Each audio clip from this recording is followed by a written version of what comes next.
ओम श्री अनंत कोटि ब्रह्मांड नायक राजाधिराज योगिराज पार ब्रह्म श्री सच्चिदानंद समर सद्गुरु साईनाथ महाराज की जय हो। हे देवा, हे साईं बाबा, आज श्री साईं सचरित्र का अध्याय 42 का पठन होने जा रहा है। हे गुरुदेव, ये अध्याय अति महत्वपूर्ण है। हे बाबा, आपके चरणों में प्रार्थना है कि यह अध्याय सभी के चित्त में उतरे, सभी को लाभ हो। आइए अध्याय 42 महासमाधि की ओर। भविष्य की आगाही। रामचंद्र दादा पाटिल और तात्या कोते पाटिल की मृत्यु टालना, लक्ष्मीबाई शिंदे को दान, समस्त प्राणियों में बाबा का वास, अंतिम क्षण। बाबा ने किस प्रकार समाधि ली, इसका वर्णन इस अध्याय में किया गया है। प्रस्तावना। गत अध्यायों की कथाओं से यह स्पष्ट प्रतीत होता है कि गुरु कृपा की केवल एक किरण ही भवसागर के भय से सदा के लिए मुक्त कर देती है तथा मोक्ष का पथ सुगम करके दुख को सुख में परिवर्तित कर देती है।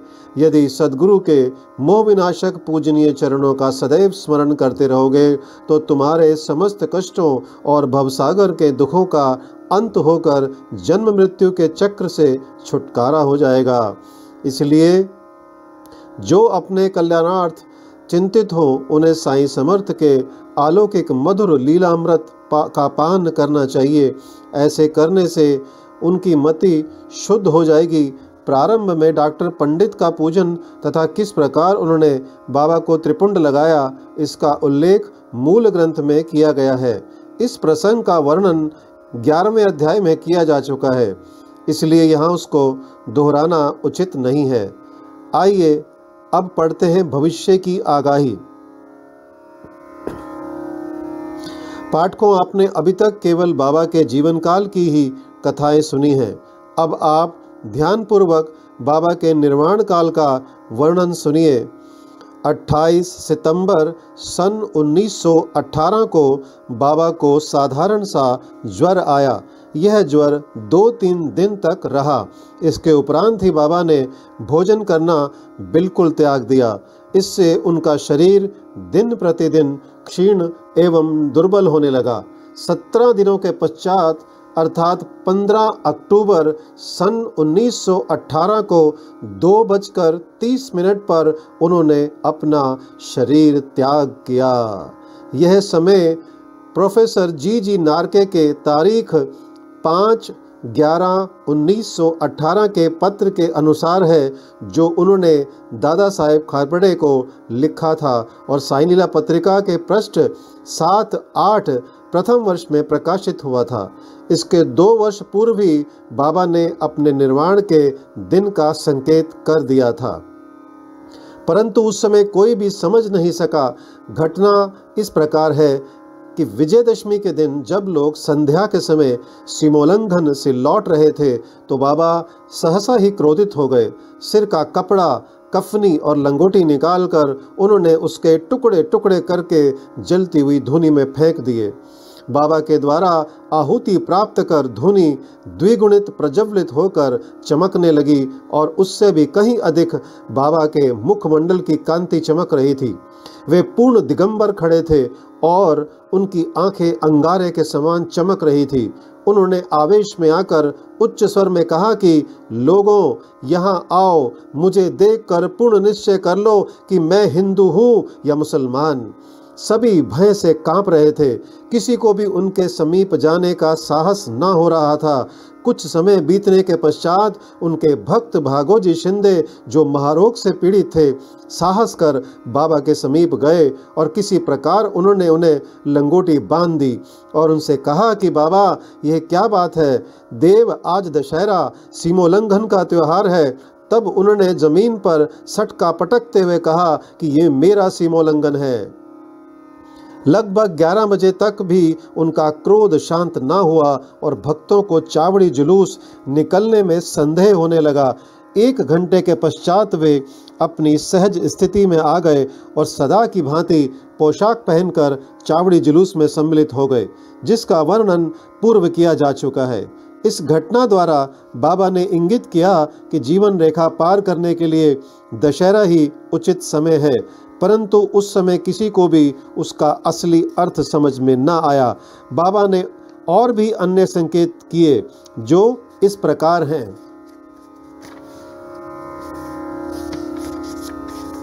रामचंद्र दादा पाटिल की मृत्यु टालना। कुछ समय के पश्चात रामचंद्र पाटिल बहुत बीमार हो गए। उन्हें बहुत कष्ट हो रहा था। सब प्रकार के उपचार किए गए, परंतु कोई लाभ न हुआ और जीवन से हताश होकर वे मृत्यु के अंतिम क्षणों की प्रतीक्षा करने लगे। तब तक एक दिन मध्य रात्रि के समय बाबा अनायासी उनके सिरहाने प्रकट हुए। पाटिल उनके चरणों से लिपट कर कहने लगे कि मैंने अपने जीवन की समस्त आशाएं छोड़ दी हैं। अब कृपा कर मुझे इतना तो निश्चित बतलाइए कि मेरे प्राण अब कब निकलेंगे। दया सिंधु बाबा ने कहा कि घबराओ नहीं, तुम्हारी हुंडी वापस ले ली गई है और तुम शीघ्र ही स्वस्थ हो जाओगे। मुझे तो केवल तात्या का भय है कि सन 1918 में विजयदशमी के दिन उसका देहांत हो जाएगा, किंतु यह भेद किसी से प्रकट ना करना और ना ही उसे बतलाना, अन्यथा वह अधिक भयभीत हो जाएगा। रामचंद्र अब पूर्ण स्वस्थ तो हो गए, परंतु वे तात्या के जीवन के लिए निराश हुए। उन्हें ज्ञात था कि बाबा के शब्द कभी असत्य नहीं निकल सकते और 2 वर्ष के पश्चात ही तात्या इस संसार से विदा हो जाएगा। उन्होंने यह भेद बालाक्षिम्पी के अतिरिक्त किसी से भी प्रकट ना किया। केवल 2 ही व्यक्ति, रामचंद्र दादा और बालाक्षिम्पी, तात्या के जीवन के लिए चिंताग्रस्त और दुखी थे। रामचंद्र ने शैया त्याग दी और वे चलने फिरने लगे। समय तेजी से व्यतीत होने लगा। शके 1840 का भाद्रपद समाप्त होकर अश्विन मास प्रारंभ होने ही वाला था कि बाबा के वचन पूर्णतः सत्य निकले। तात्या बीमार पड़ गए और उन्होंने चारपाई पकड़ ली। उनकी स्थिति इतनी गंभीर हो गई कि अब वे बाबा के दर्शन को भी जाने में असमर्थ हो गए। इधर बाबा भी ज्वर से पीड़ित थे। तात्या का पूर्ण विश्वास बाबा पर था और बाबा का भगवान श्री हरि पर, जो उनके संरक्षक थे। तात्या की स्थिति अब और अधिक चिंताजनक हो गई। वह हिलडुल भी ना सकता था और सदैव बाबा का स्मरण किया करता था। इधर बाबा की भी स्थिति उत्तरोत्तर गंभीर होने लगी। बाबा द्वारा बतलाया हुआ विजयदशमी का दिन भी निकट आ गया। तब रामचंद्र दादा बालाक्षिम्पी बहुत घबरा गए। उनके शरीर कांप रहे थे, पसीने की धाराएं प्रवाहित हो रही थी कि अब तात्या का अंतिम साथ है। जैसे ही विजयदशमी का दिन आया, तात्या की नाड़ी की गति मंद होने लगी और उसकी मृत्यु सन्निकट दिखलाई देने लगी। उस समय एक विचित्र घटना घटी। तात्या की मृत्यु टल गई और उसके प्राण बच गए, परंतु उसके स्थान पर बाबा स्वयं प्रस्थान कर गए और ऐसा प्रतीत हुआ जैसे कि परस्पर हस्तांतरण हो गया हो। सभी लोग कहने लगे कि बाबा ने तात्या के लिए प्राण त्यागे। ऐसा उन्होंने क्यों किया, ये वे ही जाने, क्योंकि यह बात हमारी बुद्धि के बाहर है। ऐसा भी प्रतीत होता है कि बाबा ने अपने अंतिम काल का संकेत तात्या का नाम लेकर ही किया था। दूसरे दिन 16 अक्टूबर को प्रातःकाल बाबा ने दासगणों को पंढरपुर में स्वप्न दिया कि मस्जिद अर्रा के गिर पड़ी है। शिरडी के प्राय सभी तेली तंबोली मुझे कष्ट देते थे, इसलिए मैंने अपना स्थान छोड़ दिया है। मैं तुम्हें यह सूचना देने आया हूँ कि शीघ्र वहाँ जाकर मेरे शरीर पर हर तरह के फूल इकट्ठा कर चढ़ाओ। दासगणों को शिरडी से भी एक पत्र प्राप्त हुआ और वे अपने शिष्यों को साथ लेकर शिरडी आए तथा उन्होंने बाबा की समाधि के समक्ष अखंड कीर्तन और हरिनाम प्रारंभ कर दिया।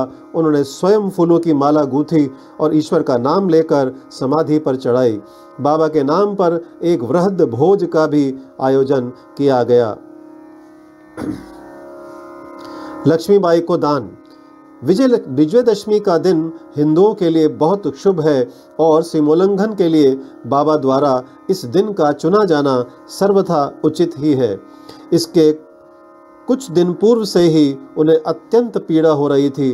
परंतु आंतरिक रूप से वे पूर्ण सजग थे। अंतिम क्षण के पूर्व वे बिना किसी की सहायता लिए उठकर सीधे बैठ गए और स्वस्थ दिखाई पड़ने लगे। लोगों ने सोचा कि संकट टल गया और अब भय की कोई बात नहीं है तथा अब वे शीघ्र ही निरोग हो जाएंगे, परंतु वे तो जानते थे कि अब मैं शीघ्र ही विदा लेने वाला हूँ और इसलिए उन्होंने लक्ष्मीबाई शिंदे को कुछ दान देने की इच्छा प्रकट की। समस्त प्राणियों में बाबा का वास। लक्ष्मीबाई एक उच्च कुलीन महिला थी। वे मस्जिद में बाबा की दिन रात सेवा किया करती थी। केवल भगत महलसापति तात्या और लक्ष्मीबाई के अतिरिक्त रात को मस्जिद की सीढ़ियों पर कोई नहीं चढ़ सकता था। एक बार संध्या समय जब बाबा तात्या के साथ मस्जिद में बैठे हुए थे, तभी लक्ष्मीबाई ने आकर उन्हें नमस्कार किया तथा बाबा कहने लगे कि अरे लक्ष्मी, मैं अत्यंत भूखा हूँ। वे यह कहकर लौट पड़ी कि बाबा थोड़ी देर ठहरो, मैं अभी आपके लिए रोटी लेकर आती हूँ। उन्होंने रोटी और साग लाकर बाबा के सामने रख दिया, जो उन्होंने एक भूखे कुत्ते को दे दिया। तब लक्ष्मीबाई कहने लगी कि बाबा यह क्या, मैं तो शीघ्र गई और अपने हाथ से आपके लिए रोटी बना लाई। आपने एक ग्रास भी ग्रहण किए बिना उस कुत्ते के सामने डाल दिया, तब आपने व्यर्थ ही मुझे कष्ट क्यों दिया? बाबा ने उत्तर दिया कि व्यर्थ दुख ना करो, कुत्ते की भूख शांत करना मुझे तृप्त करने के बराबर ही है। कुत्ते की भी तो आत्मा है। प्राणी भले ही भिन्न आकृति प्रकृति के हो, उनमें कोई बोल सकते हैं और कोई मूक है, परंतु भूख सबकी एक सदृश्य ही है। इसे तुम सत्य जानो कि जो भूखों को भोजन कराता है वह यथार्थ में मुझे ही भोजन कराता है। यह एक अकाट्य सत्य है।